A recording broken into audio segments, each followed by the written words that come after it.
Hello friends, आप सभी का अपने यूट्यूब चैनल एसटी ट्यूटोरियल पर बहुत बहुत स्वागत है। फ्रेंड्स, आज का वीडियो बहुत ही महत्वपूर्ण होने वाला है। भूगोल ज्योग्राफी के मोस्ट इम्पॉर्टेंट प्रश्न 20 प्रश्न हैं जो आज हम सब देखेंगे। एग्जाम की दृष्टि से बेहद महत्वपूर्ण प्रश्न हैं। इसके पहले भी 2 वीडियो पढ़ चुके हैं 20-20 प्रश्नों के, वो भी बहुत महत्वपूर्ण है।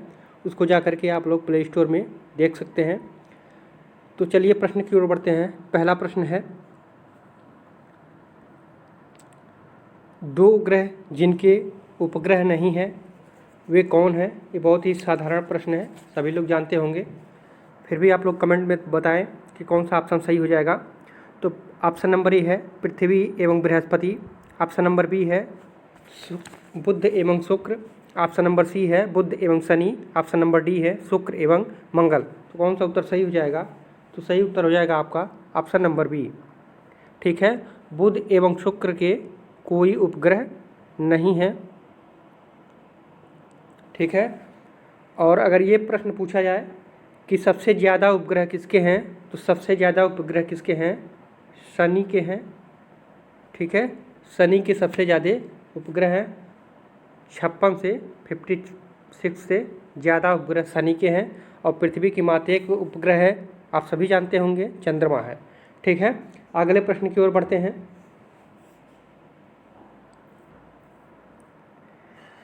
निम्नलिखित परियोजनाओं में कौन तमिलनाडु, आंध्र प्रदेश तथा कर्नाटक का संयुक्त कार्य है? ऑप्शन नंबर ए है दक्षिण गंगोत्री। ऑप्शन नंबर बी है नागार्जुन सागर। ऑप्शन नंबर सी है शांत घाटी। ऑप्शन नंबर डी है तेलुगु गंगा। तो कौन सा उत्तर सही हो जाएगा? तो सही उत्तर हो जाएगा आपका ऑप्शन नंबर बी। ठीक है, नागा अर्जुन सागर। नागा अर्जुन सागर सिंचाई परियोजना तमिलनाडु, आंध्र प्रदेश एवं कर्नाटक का संयुक्त कार्य है। ठीक है, इसकी स्थापना जो है 1956 ईस्वी में सिंचाई परियोजना हैदराबाद में किया गया था। ठीक है, अगले प्रश्न की ओर बढ़ते हैं। सूची 1 को सूची 2 के साथ सुमेलित कीजिए तथा सूचियों के नीचे दिए गए कोड का प्रयोग कर सही उत्तर चुनिए। सूची 1 में नगर है, सूची दूसरे में उद्योग है, नगर है और यहाँ पे उद्योग है। तो मिलान करना है कि कौन सा नगर किस उद्योग के लिए सुमेल कर रहा है। ठीक है, तो ऑप्शन ए है कोयम्बटूर, राउरकेला, कपूरथला, बरौनी। उद्योग तेल शोधन, रेल डिब्बा, लौह इस्पात, सूती वस्त्र। ठीक है, तो कौन सा इसमें कोड सही हो जाएगा? तो सही उत्तर आप लोग मिलाइए। कोयम्बटूर जो है सूती वस्त्र के लिए है। ठीक है, राउरकेला लौह इस्पात के लिए मशहूर है। ठीक है, और कपूरथला जो है रेल डिब्बा के लिए मशहूर है।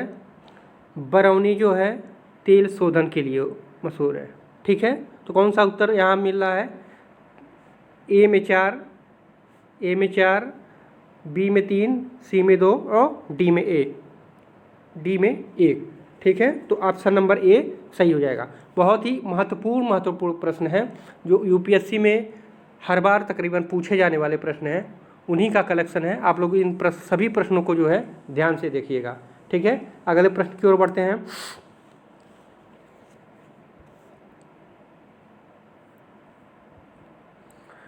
कुल्लू घाटी निम्नलिखित पर्वत श्रेणियों के बीच अवस्थित है। कुल्लू घाटी निम्नलिखित पर्वत श्रेणियों के बीच अवस्थित है। ऑप्शन नंबर ए है धौलाधर तथा Pir Panjal. Option number B है रणज्योति तथा नागटिब्बा। ऑप्शन नंबर सी है लद्दाख तथा Pir Panjal. Option number D है हिमालय तथा शिवालिक। तो कौन सा उत्तर सही हो जाएगा? तो सही उत्तर हो जाएगा इसका ऑप्शन नंबर डी। ठीक है, कुल्लू घाटी जो है मध्य हिमालय तथा शिवालिक के बीच में स्थित है। ठीक है, अगले प्रश्न की ओर बढ़ते हैं। निम्नांकित नगरों में से कौन कर्क रेखा से निकटतम दूरी पर स्थित है? ठीक है, निम्नांकित नगरों में से कौन कर्क रेखा के निकटतम दूरी पर स्थित है? ऑप्शन नंबर ए है अगरतला। ऑप्शन नंबर बी है गांधीनगर। ऑप्शन नंबर सी है उज्जैन। ऑप्शन नंबर डी है जबलपुर। ठीक है, तो कौन सा उत्तर सही हो जाएगा? अब सर एक चीज़ और जान लीजिए आप लोग, मान लीजिए भारत का नक्शा है, ठीक है, भारत के बीचों बीच से होकर के जो है कर्क रेखा गुजरती है, तो इसमें जो है कितने राज्य भारत के आ जाते हैं, ये भी कभी कभी पूछ देता है।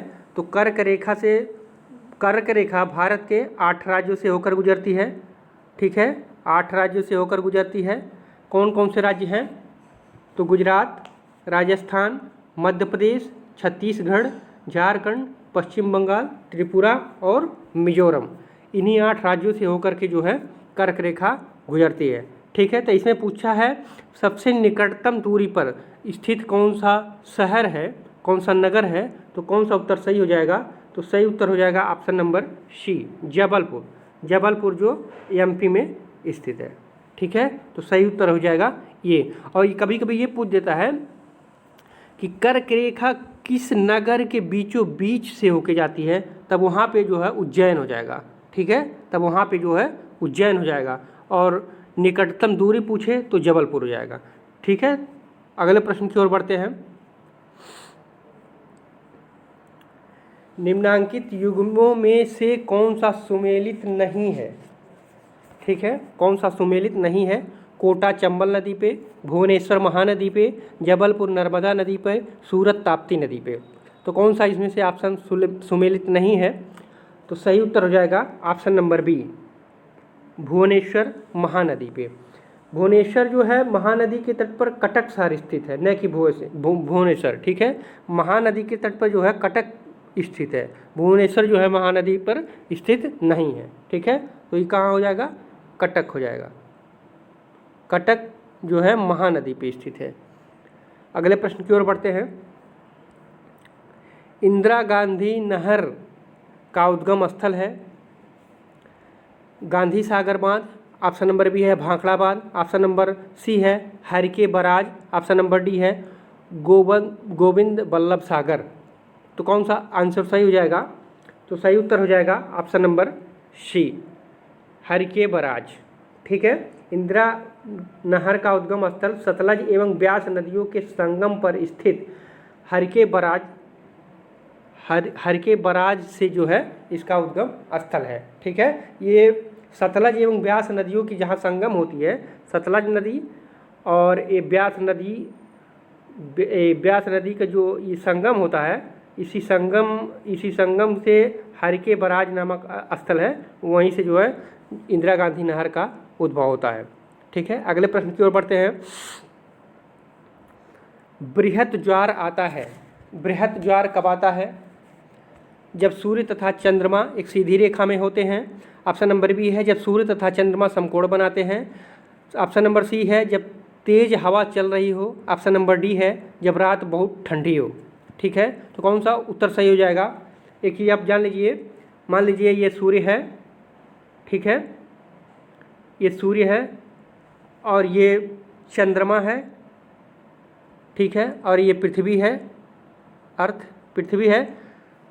जब पृथ्वी को दोनों तरफ से चंद्रमा और सूर्य अपनी तरफ खींचते हैं, ठीक है, ये मून है, ये रुक जाइए 1 मिनट, ये सूर्य है, सन, ये मून है, ये जो है अर्थ है, ठीक है।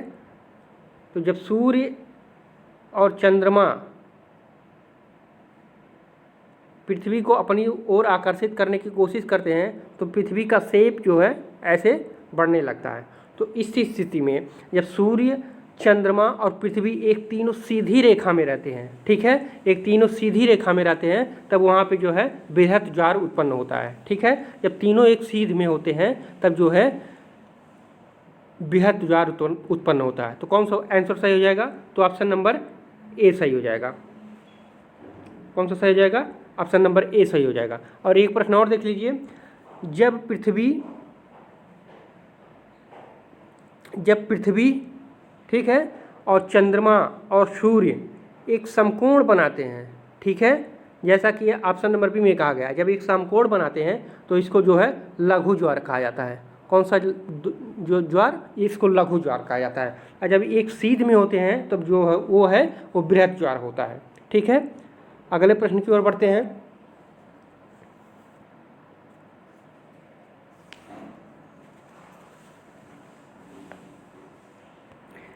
निम्नलिखित लवणों में से सागरीय जल की लवणता में किसका अधिकतम योगदान है? Calcium sulphate, magnesium chloride, magnesium sulphate, option number D है सोडियम क्लोराइड। निम्नलिखित लवणों में से सागरीय जल की लवणता में किसका अधिकतम योगदान है? तो इसमें देख लीजिए किसका किसका कितना मात्रा जो है सागरीय जल की लवणता में पाया जाता है। तो कैल्शियम सल्फेट का हम देखें अगर, तो कैल्शियम सल्फेट की इसमें मात्रा जो है 3.6 रहता है। ठीक है, अब मैग्नीशियम क्लोराइड की मात्रा जो है ये रहता है 10.9% रहता है। उसके बाद मैग्नीशियम सल्फेट का जो है 4.7% रहता है मात्रा।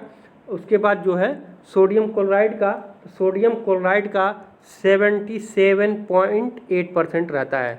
तो ठीक है, तो पूछा है किसका अधिकतम योगदान रहता है, तो किसका अधिकतम योगदान रहेगा? सोडियम क्लोराइड का, जो 77.8% जो है उसकी मात्रा उसमें समुद्री जल की लवणता में रहता है। तो सबसे ज़्यादा किसका हो जाएगा? सोडियम क्लोराइड का।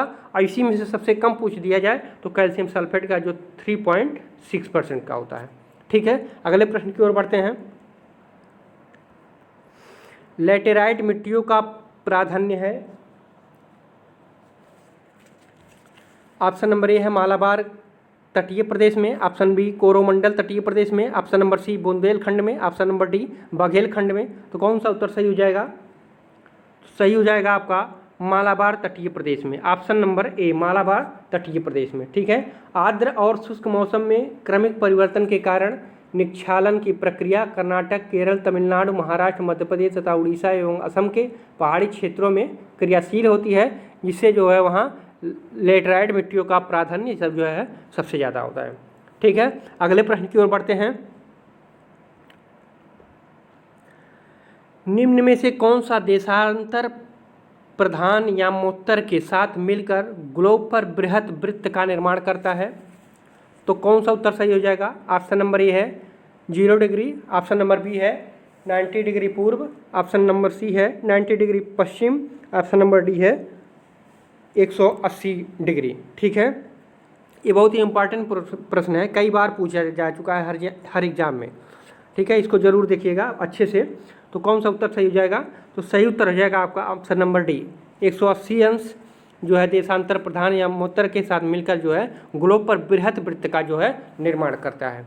ठीक है, अगले प्रश्न की ओर बढ़ते हैं।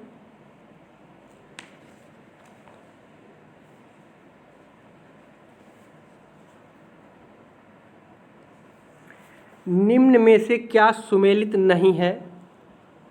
सिपकीला झील हिमाचल प्रदेश में, लिपू लेक उत्तर प्रदेश में, नाथुला दर्रा सिक्किम में, जोजिला दर्रा जो है कश्मीर में। तो कौन सा इसमें सुमेलित नहीं है? तो ऑप्शन नंबर कौन सा सही हो जाएगा? तो सही हो जाएगा ऑप्शन नंबर बी। ठीक है, लिपू लेक है उत्तर प्रदेश में नहीं है। कहाँ पे है? ये उत्तराखंड में है। ठीक है, ये उत्तराखंड में है और बाकी सभी ऑप्शन सही है। सिपकीला दर्रा जो है हिमाचल प्रदेश में है, नाथुला दर्रा सिक्किम में है, जोजिला दर्रा जो है वो कश्मीर में है और लिपू लेक जो है वो उत्तराखंड में है। ठीक है, अगले प्रश्न की ओर बढ़ते हैं। 95 नंबर है। निम्न में से कौन धौलाधर श्रेणी क्षेत्र की प्रमुख जनजाति है? धौलाधर श्रेणी क्षेत्र की प्रमुख जनजाति है। ऑप्शन नंबर ए है अबोर, ऑप्शन नंबर बी है गद्दी, ऑप्शन नंबर सी है लेप्चा, ऑप्शन नंबर डी है थारू। तो कौन सा उत्तर सही हो जाएगा? तो सही उत्तर हो जाएगा ऑप्शन नंबर बी गद्दी। ठीक है, धौलाधर श्रेणी की प्रमुख जनजाति गद्दी है। ठीक है, अबोर जनजाति असम में, लेप्चा सिक्किम में और थारू जो है उत्तर प्रदेश में पाई जाती हैं। ठीक है, ये इसको भी जान लीजिएगा। थारू जो है वो यूपी में पाया जाता है और अबोर जो है असम में पाया जाता है और लेप्चा जो है सिक्किम में पाया जाता है। ठीक है, और थारू तो यूपी में पाया जाता है और गद्दी जो है धौलाधर श्रेणी की प्रमुख जनजाति है। ठीक है, अगले प्रश्न की ओर बढ़ते हैं।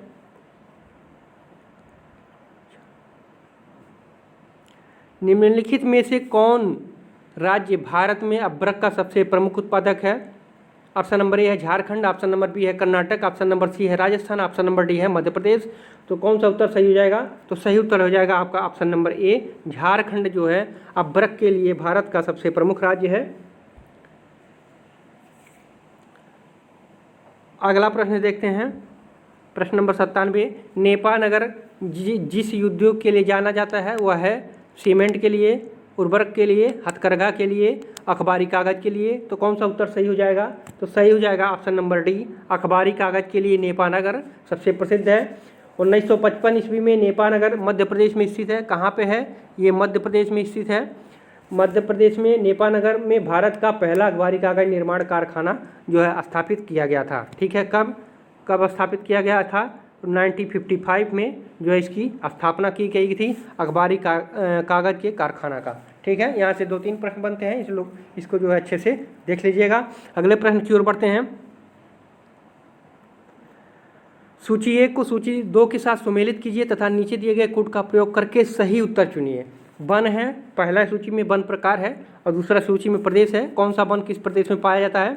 तो ऑप्शन नंबर ए है उष्णकटिबंधीय आर्द्र पर्णपाती वन, दूसरा नंबर है उष्णकटिबंधीय शुष्क पर्णपाती वन, ऑप्शन नंबर सी है अल्पाइन, ऑप्शन नंबर डी है उष्णकटिबंधीय सदाबहार वन और इधर प्रदेश है अरुणाचल प्रदेश, सह्याद्री, मध्य गंगा मैदान, तराई। ठीक है, तो कौन सा कोड सही हो जाएगा? तो मिलाइए इसको। उष्णकटिबंधीय आर्द्र पर्णपाती वन जो है कहाँ पाया जाता है? ये तराई क्षेत्र में पाया जाता है। ठीक है, कहाँ पाया जाता है? ये तराई क्षेत्र में पाया जाता है। और उष्णकटिबंधीय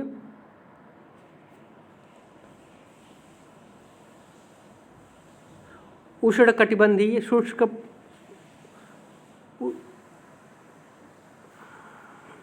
ये थोड़ा सा दिक्कत आ गई है। ठीक है, चलिए। उष्णकटिबंधीय आर्द्र पर्णपाती वन कहाँ पाया जाता है? तो ये तराई एरिया में पाया जाता है। ठीक है, और उष्णकटिबंधीय शुष्क पर्णपाती वन ये कहाँ पर पाया जाता है? तो ये पाया जाता है मध्य गंगा मैदान में। ठीक है, ये मध्य गंगा मैदान में। और अल्पाइन कहाँ पाया जाता है? तो अल्पाइन हो जाएगा आपका अरुणाचल प्रदेश में। ठीक है, और अल्पाइन अरुणाचल प्रदेश में।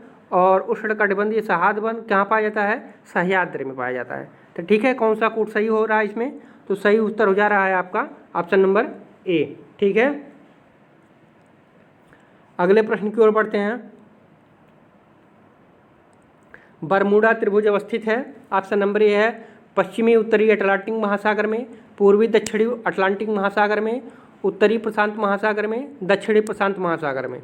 तो कौन सा उत्तर सही हो जाएगा? तो सही उत्तर इसका हो जाएगा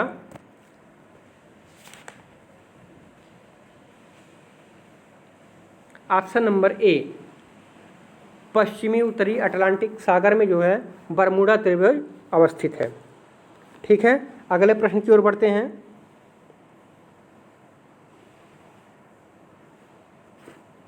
सूची 1 को सूची 2 के साथ सुमेलित कीजिए तथा नीचे दिए गए कोड का प्रयोग करके सही उत्तर चुनिए। इधर राज्य है गुजरात, कर्नाटक, राजस्थान, उत्तर प्रदेश और इधर अणुशक्ति केंद्र है। तो मिलान करना है कौन सा अणुशक्ति केंद्र जो है किस राज्य में अवस्थित है। तो गुजरात में कौन सा अणुशक्ति केंद्र अवस्थित है? तो गुजरात में जो है काकरापार। ठीक है, गुजरात में कौन सा अणुशक्ति केंद्र है? तो काकरापार, ऑप्शन नंबर 2 है। और कर्नाटक में कौन सा स्थित है? तो कर्नाटक में आपका हो जाएगा कैगा। ठीक है, कर्नाटक में कौन सा हो जाएगा? कैगा अणुशक्ति केंद्र स्थित है। राजस्थान में कौन सा है? तो राजस्थान में आपका है रावत भाटा, ऑप्शन नंबर 3 सही हो जाएगा, रावत भाटा राजस्थान में। और उत्तर प्रदेश में नरौरा। ठीक है, उत्तर प्रदेश में नरौरा जो है परमाणु शक्ति केंद्र स्थित है। तो कौन सा ऑप्शन सही हो जाएगा? तो सही उत्तर मिल रहा है आपका ऑप्शन नंबर सी। बहुत ही इंपॉर्टेंट क्वेश्चन है, इसको देखिएगा, बहुत ही इंपॉर्टेंट क्वेश्चन है। अगले प्रश्न की ओर बढ़ते हैं।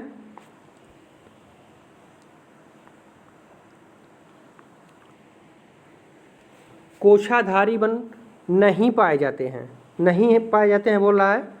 प्रश्न को भी ध्यान से देखिएगा, ऐसा ना जल्दबाजी में हो जाए कि कोषाधारी वन पाए जाते हैं। यहाँ दिया है कोषाधारी वन नहीं पाए जाते हैं, तो कहाँ पे? ऑप्शन नंबर ए है अमेजोनिया में, ऑप्शन नंबर बी है स्कैंडिनेविया में, ऑप्शन नंबर सी है कनाडा में, ऑप्शन नंबर डी है फिनलैंड में। तो कौन सा उत्तर सही हो जाएगा? तो सही उत्तर हो जाएगा आपका ऑप्शन नंबर ए अमेजोनिया में। कोषाधारी या कोड़धारी इसे भी कहते हैं वन साइबेरिया या बर्फीले प्रदेशों में पाया जाता है। इसे टैगा वनस्पति भी कहते हैं। इस प्रकार के one Canada, Sweden, Finland, Norway, उत्तरी अमेरिका तथा यूरेशिया आदि क्षेत्रों में पाए जाते हैं। लेकिन जो है अमेजोनिया में कोषाधारी या कोड़धारी वन नहीं पाए जाते हैं। ठीक है, अगले प्रश्न की ओर बढ़ते हैं। निम्नलिखित कथनों में कौन लेटराइट मिट्टियों के लिए सही नहीं है? ऑप्शन नंबर ए है वे आर्द्र आयनवर्तीय प्रदेशों की मिट्टियां हैं, वे बहुत ही अवक्षालित मिट्टियां हैं। ऑप्शन नंबर सी है उनकी उर्वरकता कम होती है। ऑप्शन नंबर डी है उनमें चूना प्रचुर मात्रा में पाया जाता है। तो कौन सा आंसर सही हो जाएगा? तो सही उत्तर हो जाएगा आपका ऑप्शन नंबर डी, उनमें चूना प्रचुर मात्रा में पाया जाता है। ये उत्तर जो है सही नहीं है। अब बाकी तीन ऑप्शन, वे आर्द्र आयनवर्तीय प्रदेशों की मिट्टियां हैं, वे बहुत ही अवक्षालीय मिट्टियां हैं, इनकी उर्वरता कम होती है। तो ये बाकी तीन ऑप्शन सही हैं और चौथा इसमें सही नहीं है। ठीक है, तो कैसा लगा फ्रेंड आज का 20 प्रश्न? अच्छे जरूर लगे होंगे। वीडियो को पूरा देखने के लिए आप सबको बहुत बहुत धन्यवाद। चैनल को सब्सक्राइब कीजिए, लाइक कीजिए और अपने दोस्तों में शेयर कीजिए। फिर मिलते हैं अगले वीडियो में पुनः 20 प्रश्नों के साथ, जो परीक्षा की दृष्टि से, यूपीएससी के किसी भी एग्जाम की दृष्टि से बहुत ही महत्वपूर्ण प्रश्न हैं। तो चैनल को सब्सक्राइब और लाइक ज़रूर करें। बहुत बहुत धन्यवाद।